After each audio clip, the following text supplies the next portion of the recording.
ஐந்தாவது பாசுரம்.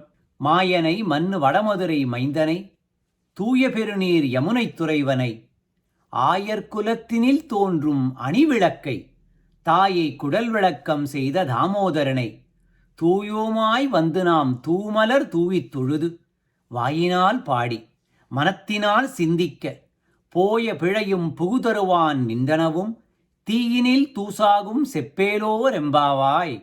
உடல் தூய்மையோடு உள்ள தூய்மையும் கொண்டு மலர்களை தூவி அந்த கண்ணனை, அந்த நாராயணனை நாம் சதா வழிபட்டு கொண்டு இருந்தோமானால் நாம் அறியாமல் செய்த பிழைகளையெல்லாம் பொறுத்தருந்து அந்த பிழைகளெல்லாம் தீயினில் பட்ட தூசு மாதிரி அந்த பாவங்களையெல்லாம் பொசுங்கிவிடும். அப்பேற்பட்ட சக்தி வாய்ந்தவன் அந்த கண்ணன். சரி, கண்ணன் யாரு அப்படின்னா மதுராபுரியின் மைந்தன், ஆயர்குலத்தில் தோன்றினவன்.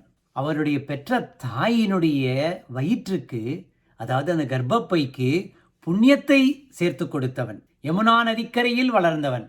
அவனை நாம் துதிப்போமாக என்று அருளுகிறார் ஆண்டாள் நாச்சியார்.